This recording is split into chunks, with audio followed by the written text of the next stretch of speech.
بسم اللہ الرحمن الرحیم۔ آج کا یہ کوچنگ کلاس اسلامک اسٹڈی سے شروع کرتے ہیں۔ یہاں پر ہے عارض قرآن سے کیا مراد ہے۔ عارض قرآن قرآن عظیم الشان کے نزول کا عرصہ وہ 23 سال پر محیط ہے۔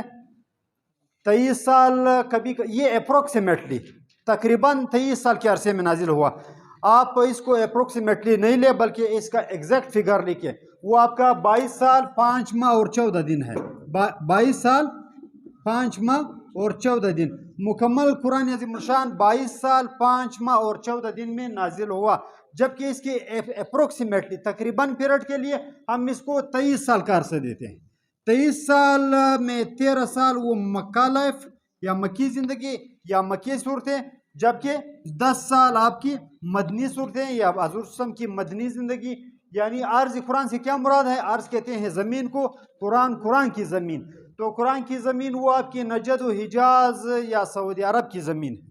سعودی عرب میں قرآن عظیم الشان نازل ہوا، اس کا پرانا نام نجد و حجاز تھا۔ 13 سال مکہ میں اور 10 سال مدینہ میں، اس لیے عارض قرآن سے مراد مکہ اور مدینہ ہے، جہاں پر قرآن عظیم الشان 23 سال کے اپروکسیمیٹلی کے عرصے میں نازل ہوا حضور صلی اللہ علیہ وسلم کے قلب مبارک پر۔ اس کے بعد حضور صلی اللہ علیہ وسلم نے صحابہ کرام کو بتایا۔ 40 رائٹر آف دا وحی، یعنی وحی الہی کے جو کاتبین تھے، جو رائٹر تھے، انہوں نے لکھا، اور ہمارے پاس سب سے پہلا مجموعہ وہ کمپوز ہوا، وہ مدون ہوا، اور اس کا نام ہم نے مصحف الامام رکھا۔ سب سے پہلا جو قرآن مرتب ہوا اس کا نام مصحف الامام تھا۔ اس کو ہم نے رکھا حضرت صدیق اکبر کے پاس۔ اس کے بعد حضرت عمر رضی اللہ عنہ کو ملا، حضرت عمر رضی اللہ تعالیٰ عنہ سے حضرت عثمان کو ملا۔ حضرت عثمان رضی اللہ تعالیٰ عنہ نے اس کے 4 نسخے بنائے، 4 نسخے اس کے فوٹو کاپی کروائے اس وقت کے لکھنے کے مطابق۔ آج تک آپ کا ایک قرآن مصحف عثمانی حضرت عثمان رضی اللہ تعالیٰ عنہ کے دور کا قرآن، وہ آپ کے تاشقند کے ایک میوزیم میں آج تک رکھا ہوا ہے، اور اس پر حضرت عثمان رضی اللہ تعالیٰ عنہ کا وہ خون بھی موجود ہے۔ تلاوت فرما رہے تھے اور عثمان رضی اللہ عنہ زخمی ہوئے، وہ بلڈ گرا۔ فَسَيَكْفِكَهُمُ اللَّهُ وَهُوَ السَّمِيعُ الْعَلِيمُ، یہ وہ آیت ہے جس پر حضرت عثمان رضی اللہ تعالیٰ عنہ کا بلڈ یا خون وہ اب تک موجود ہے۔ اس آیت کے حوالے سے بعد میں پھر میں آپ کو بتا دوں گا۔ براق کے حوالے سے عربی زبان میں بجلی کو برق کہا جاتا ہے، برق، الیکٹرکسٹی۔ حضور صلی اللہ علیہ وسلم کو معراج کی رات جو جانور ملا جس پر حضور صلی اللہ علیہ وسلم سروار ہوئے، یہ نہ گھوڑا تھا اور نہ گدھا تھا، بلکہ ایک درمیانی خچر جیسا مشابہ تھا، اور یہ الیکٹرکسٹی اس کو برق کہتے ہیں، برق سے نکلا ہے۔ براق اس طرح کا جانور تھا۔ صحابہ کرام نے پوچھا یا رسول اللہ صلی اللہ علیہ وسلم رفتار بتائیں، تو حضور صلی اللہ علیہ وسلم کیا فرماتے ہیں کہ حدی نگاہ اس کی رفتار تھی، حدی نگاہ، جہاں پر میری نظر پڑتی وہاں پر اس کا قدم ہوتا۔ تو ہماری نظر تو یہ سورج پر پڑ رہی ہے، کتنے دور ہے؟ تقریباً 13 کروڑ کلومیٹر کے فاصلے پر ہے سورج۔ ہماری حدی نگاہ ستاروں پر پڑ رہی ہے، وہ اربوں کربوں کلومیٹر کے فاصلے پر ہیں۔ تو براق کی جو سپیڈ تھی، اس لیے اس کو برق کہا جاتا ہے، کیونکہ یہ براق یا electricity the speed of light 1,86,000 kilometre per second, اس سے بھی نہایت تیز تھا۔ تو براق کے حوالے سے آپ سمجھنا شروع کریں کہ آپ کا یہ 2 سواریاں استعمال ہوئی ہیں معراج کے رات۔ ایک براق، یعنی حضور صلی اللہ علیہ وسلم براق پر سوار ہوئے، مسجد اقصیٰ ہے، مسجد اقصیٰ سے سدرۃ المنتہا، اس کے بعد ایک دوسری سواری ملی حضور صلی اللہ علیہ وسلم کو۔ جب جبرائیل علیہ السلام رک گئے تو یہاں پر ایک اور سواری ہے، اس کا نام ہے رفرف، یہ سواری دی گئی۔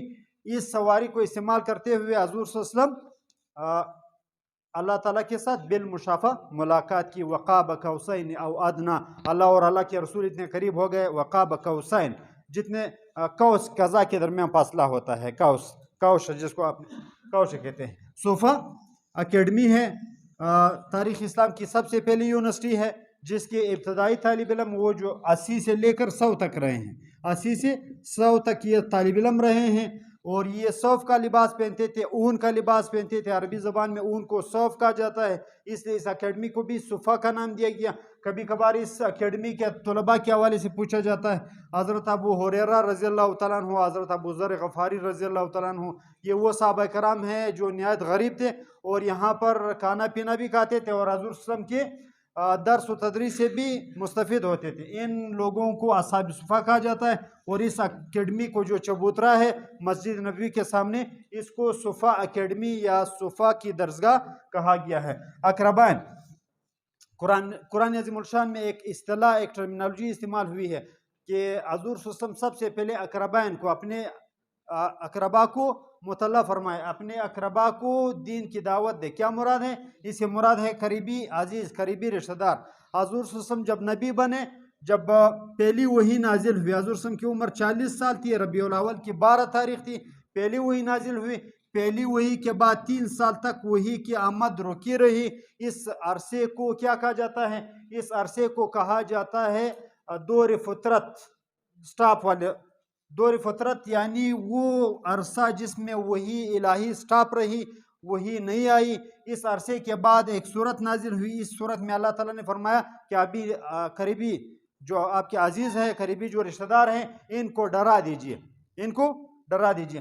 तो कुरान अज़ीमुल शान में जो अक़रबैन का टर्मिनोलॉजी इस्तेमाल हुई, इससे मुराद है हुज़ूर सल्लल्लाहु अलैहि वसल्लम के अहले बैत, आपके घर वाले, बनी अब्दुल मुत्तलिब, यानी अब्दुल मुत्तलिब के जितने भी अहल वयाल थे, इनको डरा दीजिए कि अल्लाह ने मुझे अपना नबी बनाया है, और 360 जो बुत काबा में रखे हुए हैं, ये कोई भी हैसियत नहीं रखते।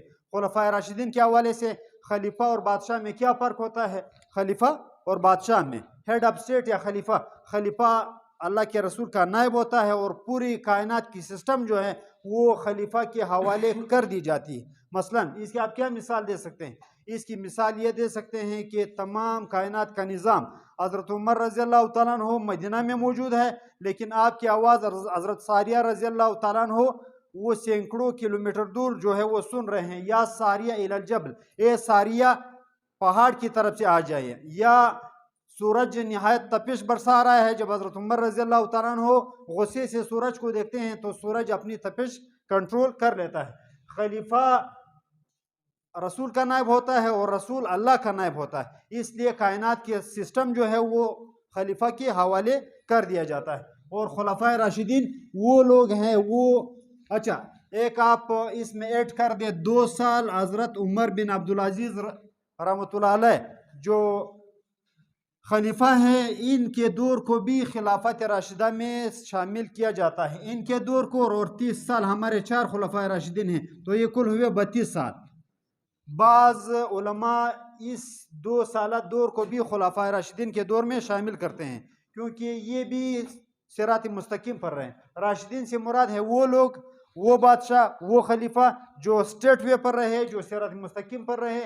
इनके दौर को दौर खुलफाए राशिदीन कहा जाता है, और इनको खुलफा से मुराद, खलीफा से मुराद नायब है, नायब या सब ऑर्डिनेट्स। उसके बाद अदियानी बातिला, अदियानी बातिला का जो मुतजाद है वो है सिरात मुस्तकीम। अदियानी बातिला का मुतजाद सिरात मुस्तकीम है। दुनिया में 2 किस्म के इज़म है, 2 किस्म के दीन है, एक है अदियानी बातिला, एक है दीन हक। दीन हक आपका क्या है? दीन हक आपका इस्लाम है। और अल्लाह ताला कुरान में क्या फरमाते हैं कि इन अल्लाह इन दीन इंदल्लाह इस्लाम, अल्लाह के नज़दीक जो बेहतरीन दीन है वो क्या है? वो इस्लाम है। बाकी जो अदियान है वो इसके बाद ख़त्म हो चुके हैं। ये अदियान बातिला है। ये क्या है? अदियान बातिला। इसको आपने फॉलो नहीं करना है, बल्कि इस्लाम को आपने फॉलो करना है। दूसरी जगह मफ़हूम है कि अगर कोई इस्लाम के अलावा कोई और इज़म लेकर आएगा, कोई और दीन लेकर आएगा, तो उससे वो दीन कतन कबूल नहीं कर दिया जाएगा। उसके बाद फिर हज के हवाले से, हज लफ्ज़ी मानी पूछे गए थे। लफ्ज़ी मानी क्या है? ज़ियारत का इरादा करना। जब कोई शख्स यहाँ लोरलाई से रवाना हो और मक्का चला जाए तो उसने एक इरादा किया होता है ज़ियारत का। किस चीज़ की ज़ियारत का? जो शायरिल्लाह होते हैं, अल्लाह ताला के जो शायर हैं, यानी मक्का, मदीना और उसके अलावा वहाँ पर मिना, तो इन चीज़ों को हज यानी ज़ियारत का इरादा करना, इसके लफ्ज़ी मानी है। फतावा आलमगीरी, ये वो फतावा है जो बरसगीर की सबसे बड़ी फतावा, इसको तस्लीम किया जाता है। औरंगज़ेब आलमगीर एक इस्लाम पसंद बादशाह था, और इसने एक उलमा की कमेटी बनाई। इस कमेटी ने एक बहुत बड़ी फतावा मुरतब की, बहुत बड़ी किताब है, इसमें हज़ारों फतावा पाए जाते हैं।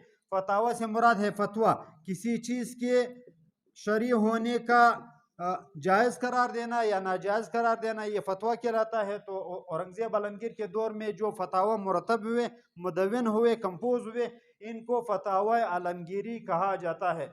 उसके बाद फिर आप क्या जाते हैं, फ़र्ज से क्या मुराद है, वाजिब से क्या मुराद है और सुन्नत से क्या मुराद है। फ़र्ज की तारीफ करें, फ़र्ज नया टेक्निकल तारीफ है। ये वो चीज़ें हैं, वो अहकाम हैं जो दलील कतई से ज़ाहिर हो। दलील कतई, भाई ये इसकी तारीफ है, दलील कतई। जो चीज़ें दलील कतई से कुरान में वाज़े हो उनको फ़र्ज कहा जाता है।